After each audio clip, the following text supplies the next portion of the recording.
This is 2013 ML350. We repaired the radio. You need to program this radio if you happen to replace the radio. It doesn't just plug and play. Even after you program the radio, the navigation will not function properly. So you're going to have to go to dealership, have them reload the navigation into it. That part is all fixed. Now, here's the trouble. Customer had some trouble, electrical trouble, and once he had a trouble with electrical system, the radio gone bad, no display, the station was showing just one, no control, and once you put the new radio in, it's gonna say anti-theft activated, consult dealership. So once you program it, that's going to come back to life. But the navigation part, it's not going to work. So the navigation map has to be reloaded by the dealership. They don't have a DVD-ROM anymore. So rather they have a software they can just load it to it. That's good. So customer knows that. So we know the navigation part is the radio part is working, but we also discovered this. If you look at this control here, it flashes on and off. So we're going to find out why it's doing it. To get to it, it's a bit involved to take the whole center console out. The first thing you're going to do is, on the armrest, there are two bolts here. You're going to remove them. Then, under the radio, there's two more right there. So you're going to remove those two. These. It's a top number 35, I guess. 25. Okay. Alright, so once you have them out, you can just simply lift up the whole center console and it comes out. So we're going to go under part of it.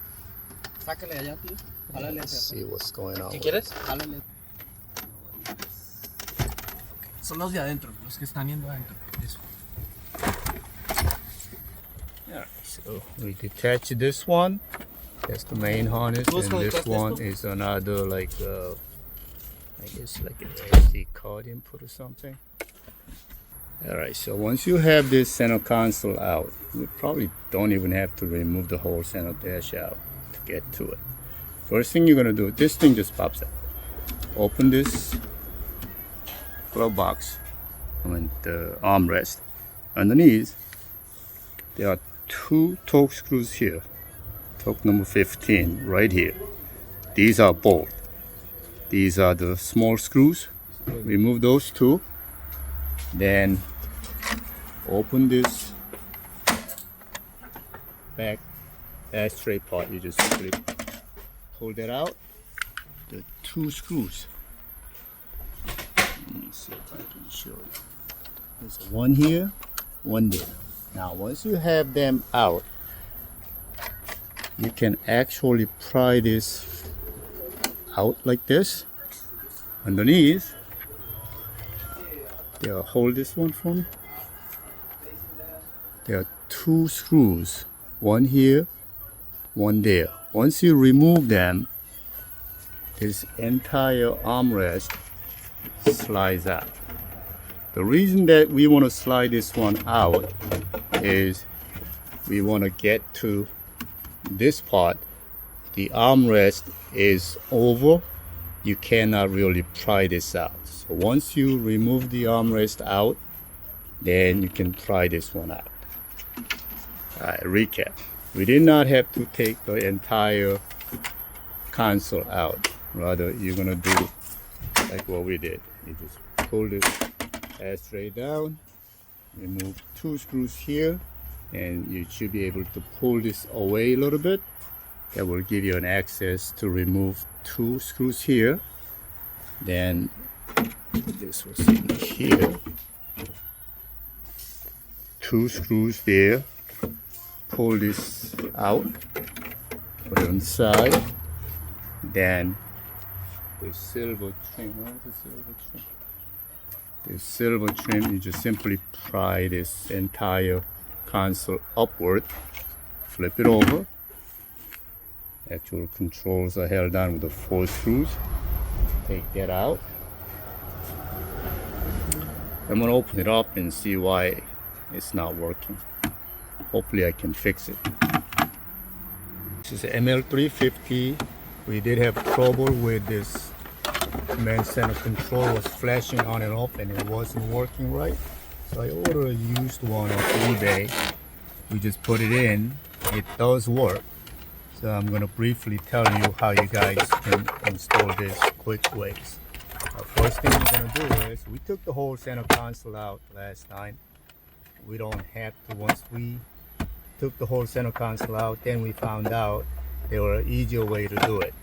And this is on the back of the armrest. There is an ashtray part here. Let me take that out. That bottom thing. Can you take that? Yeah.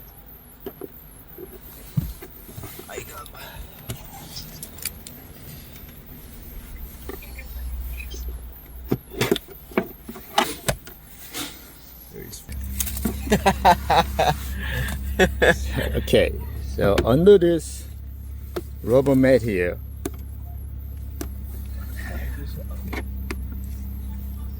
there are 4 screws there,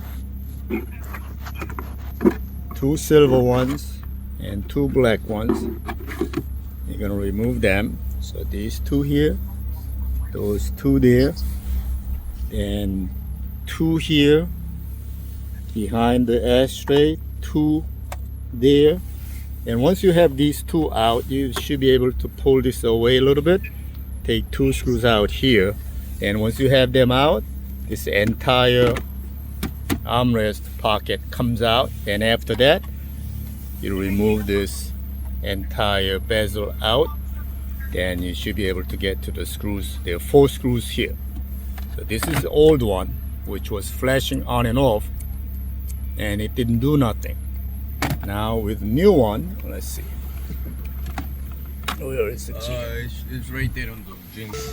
Alright, so with this old one, what was doing is, it was flashing on and off like this. All these backlights flashing on and off, and there was no function controlling the radio screen. Radio worked, because we had to replace the entire radio and the display, and we had to program it, because again, all these Mercedes, even if you change out the battery, you got to program it. So we had to program the VIN number to it. Now the radio works, everything works, but this part didn't work. So we couldn't do this. So I'm doing this, so it goes to that. This functionality did not work. So all these work. Before we replaced with this one, it was flashing on and off like this, and we couldn't do nothing. So now, as you can see, all the functions do work. Only thing it doesn't work even after you program the VIN number is the navigation. Navigation has to be loaded with dealership. They don't have a DVD-ROM anymore, but the dealership nowadays, they offer one of those software that can upload it. Rather than doing that, I'm going to show you a better way to do it on another vehicle that we did. You can actually change out this entire screen here with Android. That will be like a 10, 11 inches. You can do Carplay, Android Auto. Probably cheaper way to do it than try to get the old, outdated navigation loaded by the dealership. So that's what this customer can do. But he wants to make sure that this one works before he does that.